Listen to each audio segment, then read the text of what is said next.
నమస్తే welcome to yo-yo TV. రాజకీయాల్లో మల్లారెడ్డి రూటే సెపరేట్. ఆయన మాటలే కాదు ఏం చేసినా సెన్సేషనే.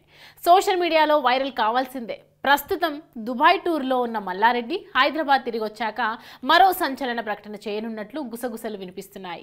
ఇటీవల జరిగిన అసెంబ్లీ ఎన్నికల్లో బీఆర్ఎస్ తరపున మేడ్చల్ ఎమ్మెల్యేగా గెలిచిన ఆయన త్వరలోనే ఆ పార్టీకి గుడ్ బై చెప్పనున్నట్లు సమాచారం.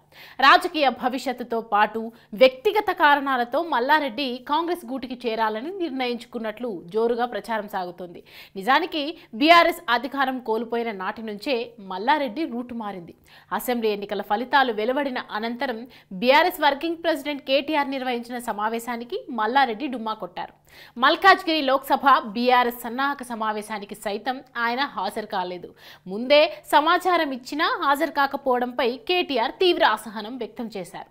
మరోవైపు ఎన్నికలకు ముందు కాంగ్రెస్ పార్టీని ఏకిపారేసిన మల్లారెడ్డి ఆ తర్వాత స్వరం మార్చారు. కాంగ్రెస్కు మద్దతిచ్చేందుకు రెడీగా ఉన్నానంటూ దోస్తానకు సిద్ధమయ్యారు. ఒకవైపు మనసులో మాట పరోక్షంగా బయటపెడుతూనే మరోవైపు తనపై కాంగ్రెస్లో చేరబోతున్నానంటూ కొందరు తప్పుడు ప్రచారం చేస్తున్నారని మల్లారెడ్డి మండిపడ్డారు. కానీ అదే సమయంలో తెర వెనుక ప్రయత్నాలు మాత్రం కంటిన్యూ చేస్తున్నట్టు తెలుస్తోంది. కాంగ్రెస్ హైకమాండ్తో డీల్ ఓకే చేసుకున్న తర్వాతే మల్లారెడ్డి దుబాయ్ టూర్కు చెక్కేసినట్లు వినికిడి. అయితే పార్టీలో చేరేందుకు మల్లారెడ్డి కాంగ్రెస్ పెద్దల ముందు కొన్ని షరతులు పెట్టినట్లు సమాచారం. తనకు మల్కాజ్గిరి ఎంపీ టికెట్, రాజీనామాతో ఖాళీ అయ్యే మేడ్చల్ అసెంబ్లీ టికెట్ తన కోడలికి ఇవ్వాలని తెగేసి చెప్పినట్లు తెలుస్తోంది. ఆ డిమాండ్లకు కాంగ్రెస్ పెద్దలు గ్రీన్ సిగ్నల్ ఇచ్చిన తర్వాతే పార్టీ మార్పుకు అంగీకరించినట్లు. అయితే కాంగ్రెస్ తీర్థం పుచ్చుకునే ముందే మల్లారెడ్డి ఎమ్మెల్యే పదవికి రాజీనామా చేయాలని డిసైడ్ అయ్యారని టాక్ వినిపిస్తోంది. ఇదిలా ఉంటే మల్లారెడ్డికి ఉన్న mass image, money power Lok Sabha ఎన్నికల్లో తమకు కలిసొస్తుందని కాంగ్రెస్ భావిస్తోందట. ఆ కారణంగానే మల్లారెడ్డి షరతులన్నింటికీ పార్టీ హైకమాండ్ ఓకే చెప్పినట్లు తెలుస్తోంది. ఇదిలా ఉంటే పార్టీ మారడం వెనుక మల్లారెడ్డికి పెద్ద స్కెచ్ ఉంది. వేల కోట్ల విలువైన తన వ్యాపార సామ్రాజ్యాన్ని కాపాడుకోవడంతో పాటు విద్యా సంస్థల భవిష్యత్తు కోసమే మల్లారెడ్డి కాంగ్రెస్ పార్టీలో చేరాలని నిర్ణయించుకున్నట్లు పొలిటికల్ సర్కిల్స్లో చర్చ నడుస్తుంది. నిజానికి అధికారంలో ఉన్న పార్టీ వంచన చేరడం మల్లారెడ్డికి అలవాటే. 2014లో టీడీపీగా ఎంపీగా ఎన్నికైన ఆయన 2016 జూన్లో బీఆర్ఎస్లో చేరారు.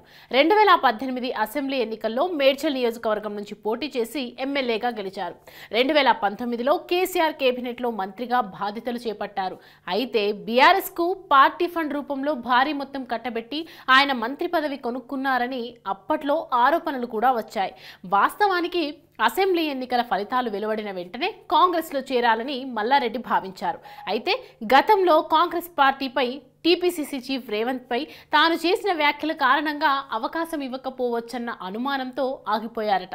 ఇదే సమయంలో అసెంబ్లీ ఎలక్షన్ల మాదిరిగానే లోక్సభ ఎన్నికల్లో రాష్ట్రంలోని 17 స్థానాల్లో ప్రభంజనం సృష్టించాలన్న లక్ష్యంతో వ్యూహాలకు పదును పెడుతున్న కాంగ్రెస్ మల్లారెడ్డికి ఆఫర్ ఇచ్చినట్లు తెలుస్తోంది.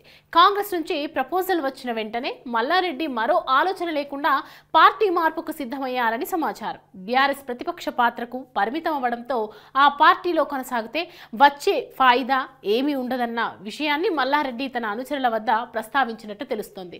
ఈ క్రమంలోనే ఆయన కాంగ్రెస్ ఆఫర్కు ఓకే చెప్పి దుబాయ్ వెళ్లినట్లు తెలుస్తోంది. పనిలో పనిగా తన నియోజకవర్గంలోని బీఆర్ఎస్ పార్టీ కౌన్సిలర్లు, మహిళా కౌన్సిలర్ల భర్తలను వెంట తీసుకెళ్లిన ఆయన హైదరాబాద్ తిరిగి వచ్చిన తర్వాత వారితో కలిసి కాంగ్రెస్ పార్టీలో చేరనున్నట్లు గుసగుసలు వినిపిస్తున్నాయి.